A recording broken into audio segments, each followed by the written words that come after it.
അല്ല സാധാരണ ഞാനിങ്ങനെ വെറുതെ ഇങ്ങനെ എന്തൊക്കെ ചെയ്യുമ്പോൾ എന്തെങ്കിലും കുറ്റം കുറവൊക്കെ പറയണതാണല്ലോ. അല്ല വിഷയം വേണമെങ്കിൽ ഞാൻ പറഞ്ഞുതരാം. അയ്യോ ഞാനൊന്നും പറയുന്നില്ലേ. ഞാൻ എന്തെങ്കിലും പറഞ്ഞാലേ അത് ഗൗരിക്ക് ഇഷ്ടപ്പെടത്തില്ല.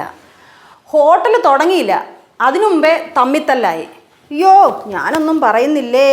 എന്തോന്ന് അമ്മൂമ്മേ, അമ്മൂമ്മ എന്തിനാ ഇതൊക്കെ കാര്യമായിട്ട് എടുക്കണേ? പിന്നെ അമ്മായിയുടെ സ്വഭാവം അറിയാലോ. എന്തെങ്കിലും പറയാനുണ്ടെങ്കിൽ കറക്റ്റ് മുഖത്ത് നോക്കി ആള് പറയും. എനിക്ക് അല്ലേലും അറിയാം അമ്മായിയും ലച്ചു ഒരു പഞ്ചായത്താന്ന്. പിന്നെ ഞങ്ങൾ രണ്ടുപേരും രണ്ട് ചേരിയിൽ നിൽക്കണോ? അല്ല എന്നും ഇങ്ങനെ അങ്ങ് നിന്നാ മതി. അമ്മൂമ്മയ്ക്ക് എന്തോന്ന് അമ്മൂമ്മ, ഞങ്ങൾ ഇങ്ങനെ സന്തോഷത്തോടെ നിൽക്കുന്ന കണ്ടിട്ട് അമ്മൂമ്മയ്ക്ക് പിടിക്കണല്ലേ? ചേച്ചി ഓ കല്ലൂന് വിശക്കുന്നെന്ന് നൂഡിൽസ് മതിയെന്ന്. വിശക്കുണ്ടോ? ഒരു അരമണിക്കൂർ അമ്മ ഇപ്പം ഉണ്ടാക്കി തരാം കേട്ടോ. ഉണ്ടാക്കുമ്പോഴേ രണ്ടാൾക്ക് ഉണ്ടാക്കണേ. എടീ കള്ളിക്കുഞ്ഞമ്മേ, എനിക്ക് മനസ്സിലായി ഇത് ആരുടെ ഐഡിയാണെന്ന്. എന്തോ മനസ്സിലായി? സത്യം പറ, ആർക്കാ ഇപ്പം നൂഡിൽസ് വേണ്ടേ? കല്ലൂന്. കല്ലൂനാ? അതെന്റെ ഐഡിയ. എനിക്ക് മനസ്സിലായി നിന്റെ ഐഡിയാന്ന്. രണ്ടുപേർക്കും ഉണ്ടാക്കി തരാം കേട്ടോ. ആ കുഞ്ഞിനും തരാം നൂഡിൽസ്.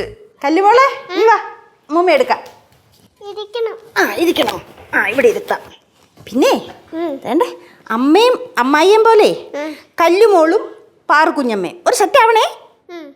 അമ്മൂമ്മ എന്താ അമ്മൂമ്മ ഓരോന്നൊക്കെ പിള്ളേർക്ക് പറഞ്ഞു കൊടുക്കുന്നത്? അമ്മൂമ്മ ആരായിട്ട് കൂട്ടുകൂടാത്ത ഞങ്ങളുടെ ഉഴപ്പാണോ?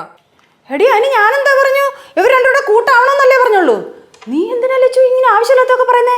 ആ ഇനിയിപ്പോ ഉള്ള കുറ്റം മൊത്തം എന്റെ തലയിലിട്, ഞാൻ പോവാം. ലച്ചേച്ചി നിക്ക്, നൂഡിൽസ് ഉണ്ടാക്കി തന്നിട്ട് പോ. ഞങ്ങക്ക് പ്രാന്ത് പിടിക്കണു. ഇനി അമ്മായിക്ക് എന്താണാവോ കുഴപ്പം? ആ കുഞ്ഞാക്കെ പറഞ്ഞ് ശരിയാക്കുമ്പോ അടുത്ത ഉണ്ണിക്കുട്ടൻ തുടങ്ങും, ഉണ്ണിക്കുട്ടനെ പറഞ്ഞ് ശരിയാക്കുമ്പോ ആ കുഞ്ഞാക്ക തുടങ്ങും. ഇങ്ങനെ രണ്ട് ജന്മങ്ങള്. അതിന് ഇതൊക്കെ ഇത്ര സീരിയസ് ആയിട്ട് എടുക്കണം എന്തിന്? ഈ പിള്ളേർ അങ്ങോട്ടും ഇങ്ങോട്ടും കളിക്കില്ലേ, അതുപോലെ അങ്ങ് കണ്ടാ പോരെ. ഇതൊന്നും അങ്ങനെ വിചാരിക്കണ പോലെ അല്ല ലച്ചു. ഈ ശമ്പളം കൊടുത്ത് അവരവിടെ നിർത്തിയിരിക്കണം എന്തെന്നറിയാമോ? പെട്ടെന്ന് നമുക്ക് ഹോട്ടൽ തുടങ്ങേണ്ടി വന്നു കഴിഞ്ഞാൽ നമ്മൾ വിചാരിക്കണമല്ലോ കുക്കിനെ കിട്ടണമെന്നില്ല. അവനൊക്കെ എന്തോ കൊമ്പത്തെ ആൾക്കാരാന്നോ? പറ്റത്തില്ല, നിങ്ങൾ പറഞ്ഞു വിടണമെന്നേ. അയ്യോ ഞാനൊന്നും പറയുന്നില്ലേ. ഒന്നും പറയണ്ട, അതാ നല്ലത്. എന്റെ പൊന്നോ, ഒരു വിധത്തിൽ രണ്ടുപേരെ സമാധാനിപ്പിച്ച് അവിടെ ഇരുത്തിയിട്ടുണ്ട്. ഇതിന്റെ നടുക്കുന്ന കോംപ്രമൈസ് സ്റ്റോക്ക് നടത്തണ കനകാന്റെ സമയക്കണം കേട്ടോ.